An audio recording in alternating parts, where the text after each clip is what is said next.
더불어민주당 국회의장 후보 경선 결과에 반발하는 강성 지지층의 탈당 러시가 이어지는 가운데 당 지도부가 의장 후보 경선 투표에 당원도 참여시키는 방안을 두고 설전을 벌인 것으로 알려졌습니다. 민주당에 따르면 의장 경선 첫날에만 1000여 명이 탈당을 신청하는 등 이날까지 10,000명이 넘는 당원이 탈당 신청서를 제출한 것으로 알려졌는데요. 이런 가운데 김진표 국회의장이 오늘 팬덤 정치 폐해에 대해 역설하면서 사실상 더불어민주당 강성 지지층 개딸과 민주당을 직격해 화제를 모으고 있습니다. 굉장히 센 발언이었다고 하는데 이 소식 전해드리겠고요. 더불어민주당이 검찰의 수사권을 폐지하고 한국형 FBI로 불리는 중대범죄수사청을 설립해 수사권을 이관하는 방안을 논의한다고 합니다. 제22대 국회에서도 검수완박을 완수하겠다는 방침인데 어떤 논의가 오가고 있는지 이 소식도 함께 보도합니다.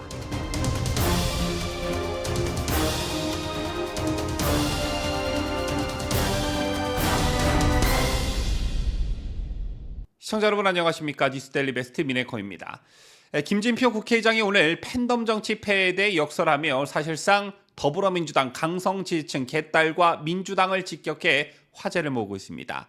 이재명을 직접 언급하지는 않았습니다만 사실상 팬덤 정치에 기대 정치를 하고 있는 이재명에 대한 비판으로 해석될 소지가 있기 때문에 향후 또 개딸들의 어떤 공격들이 자행될지 궁금해지는데요.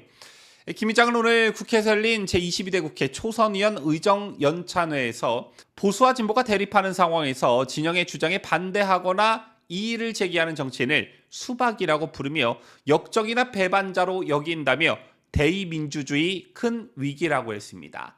자, 그러면서 강도가 다소 센 발언들을 이어갔는데 김진표 국회의장은 지금은 정치인들이 당의 명령에 절대 복종하지 않으면 큰 패륜화가 된 것처럼 비난을 받는다며 소위 말하는 수박, 왕수박, 중간수박 이런 식이라고 부연 설명했습니다. 자, 아시다시피 수박은 겉과 속이 다르다는 의미로 비명계를 비하하는 용어로 쓰이고 있죠. 자, 김 의장은 전날 황우여 국민의힘 비상대책위원장을 만난 자리에서도 진영 정치와 팬덤 정치가 나쁜 목적으로 결합하면 정치적인 문명의 이기가 나쁜 수단으로 쓰여 상대를 악마화하고 무대에서 쫓아내고 배제하는 수단으로 작동할 수 있다라고 말한 바 있습니다. 김 의장의 이 같은 발언은 최근 민주당 내에서 국회의장 후보 선출 과정에서 일명 명심, 즉 이재명 대표의 의중으로 불린 추미애 당선인의 낙선 후 일어난 당원들의 탈당 움직임 등을 겨냥한 것으로 보여집니다. 자, 그리고 앞서 민주당 일부 인사들은 당 내에서 추진하는 주요 법안을 통과시켜주지 않는다는 이유로 김진표 의장을 거세게 공개 비판하기도 했었죠. 자, 사실 민주당 내 이러한 압박을 견디지 못해 지난 최상병 특검법 표결 과정에서 김 의장이 굴복했다는 비판에 직면하기도 했습니다. 어쨌든 이런 김진표 의장에 대한 비판이 제기된 것은 사실이었지만 국회의장 임기를 마감하면서 공개적인 자리에서 지금 우리 국회가 갖는 어떤 문제점 그리고 우리 정치가 갖는 문제점에 대해 지적하는 것은 높이 살만합니다. 자, 아마 이 같은 김진표 의장의 발언이 개딸들에게 전해지면 과격한 반응으로 이어질 게 뻔하고 자, 이걸 김 의장도 모르지 않았을 텐데 이런 것에 개의치 않고 할 말을 했다라는 점에서 이 부분은 높게 평가할 만하다 이렇게 보는데요. 실제 어제 비공개로 진행된 더불어민주당 최고위원회의에서는 당 지도부가 후보 경선 투표에 당원도 참여시키는 방안을 두고 설전을 벌인 것으로 알려졌습니다. 추미애 탈락의 폭풍이 예상보다 만만치 않은 듯한데요. 지도부 중에서도 강경파로 꼽히는 정청래, 장경태 최고위원 등은 대학 총장을 뽑을 때도 교수뿐 아니라 일반 학생들도 참여한다라며 의장 경선에도 당원이 참여할 수 있도록 해야 한다는 취지로 주장한 것으로 전해졌습니다. 이 밖에도 김민석 의원은 의장 경선에서 권리당원 투표 비중을 10%로 해야 한다는 이른바 10% 룰을 언급하며 당원 당규 개정을 공개적으로 제안하기도 했고 권양엽 당선인 등 당직자 출신 당선인 5명도 의장단을 비롯해 원내대표 등 지도부 경선에 당원이 참여하도록 해야 한다고 요구하는 기자회견을 열며 지도부를 압박하기도 했습니다. 자, 다만 최고위 내에서 이에 반대하는 의견도 적지 않았다고 하는데요. 대학 총장과 국회의장 선출은 전혀 다른 차원일 뿐만 아니라 의장은 명백하게 국회의원에게 투표권이 있는 것이고 국회법에도 그렇게 나와 있다는 겁니다. 자, 그리고 모든 것을 당원 요구대로는 할 수 없는 노릇이라는 것이죠. 저는 이거 참 코미디 같은 일이 지금 우리 정치 현장에서 벌어지고 있다라고 생각합니다. 대의민주주의라는 게 뭔지 전혀 이해를 하지 못하는 애들이 지금 야당 국회의원직을 하고 있다라는 것인데요. 저런 식이라면 대의민주주의를 할 필요가 없는 것이고, 따라서 국회의원 선거도 할 필요가 전혀 없는 것입니다. 국민 개개인 모두가 정치를 할 수 없는 노릇이고, 따라서 대의의 원칙에 따라 국회의원을 뽑고 그 권한을 국민들이 부여하는 것일 텐데, 사사건건 저런 식으로 당원들이 나서, 심지어 국회의장마저 당원들이 투표하겠다 저러고 있으니 얘들이 과연 대의민주주의 그 취지를 이해하고 있느냐라는 것입니다. 참 한심할 따름이고요. 그런가 하면 민주당 내에서 또 중대범죄수사청 설립 얘기가 나오기 시작했습니다. 검찰의 수사권을 폐지하고 한국형 FBI로 불리는 중대범죄수사청을 설립해 수사권을 이관하는 방안을 논의하는 차원을 넘어 제20대 국회에서 검수완박을 완수하겠다는 방침이라는 겁니다. 검수완박을 밀어붙여서 정권까지 뺏긴 애들이 아직도 정신을 못 차리고 있다, 이런 생각이 들 수밖에 없는데요. 기억하시는 분들 계시겠지만 앞서 민주당과 국민의힘은 2022년 4월 검수완박 입법안을 두고 대립이 격화되자 박병석 당시 국회의장이 제시한 중재안을 받아들였습니다.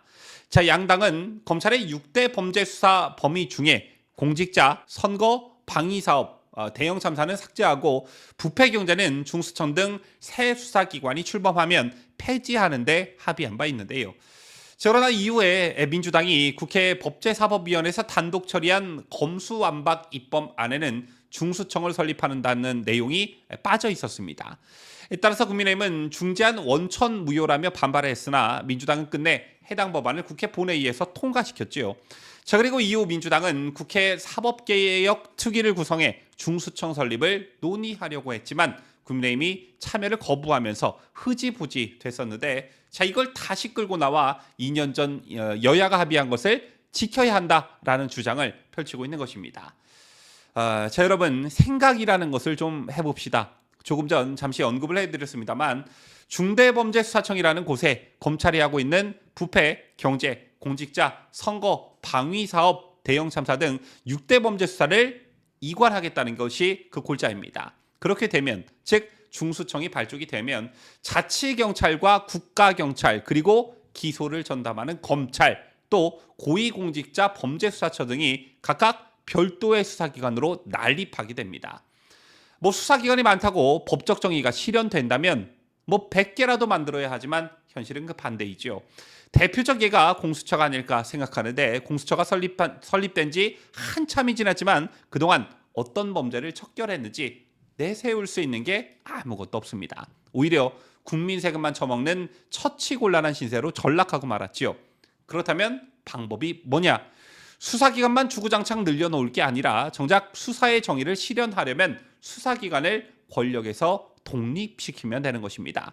독립시키면 되는 것이겠죠. 그런데 더불어민주당의 행태는 이와 정반대였습니다. 문재인 정권 시절에는 친문 검찰을 내세워 문정권의 비위 수사를 다 틀어막았고, 정권이 바뀐 지금 역시 거대 의석을 앞세워 이재명 하나 방탄하자고 온갖 꼼수로 검찰 수사를 방해하고 또 압박하고 있습니다.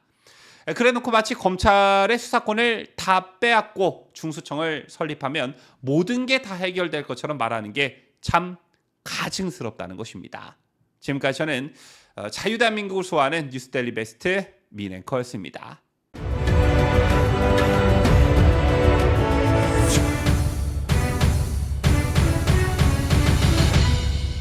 함께해요.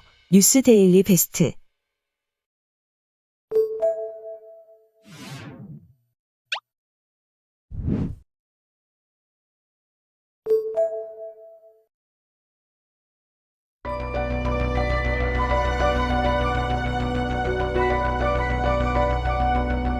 피해자 할머니들의 명예와 존엄이 회복되고 또 마음의 상처를 치유하기 위해서는 나라와 국민을 각종 위협으로부터 안전하게 지켜 국가를 위해 헌신해온 공무원들의 희생을 요구해야 한다는 점에서 솔직히 어느 정부도 개혁이 두렵고 피하고 싶을 것입니다.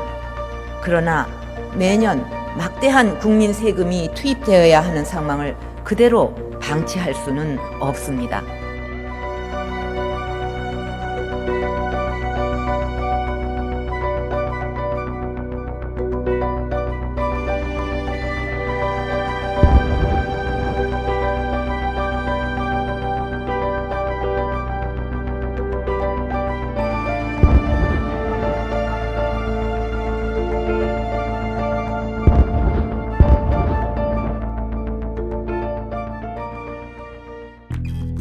일 1권과 2권 각각 따로 판매했던 박근혜 전 대통령의 회고록 2권이 한 세트로 리뉴얼되었습니다.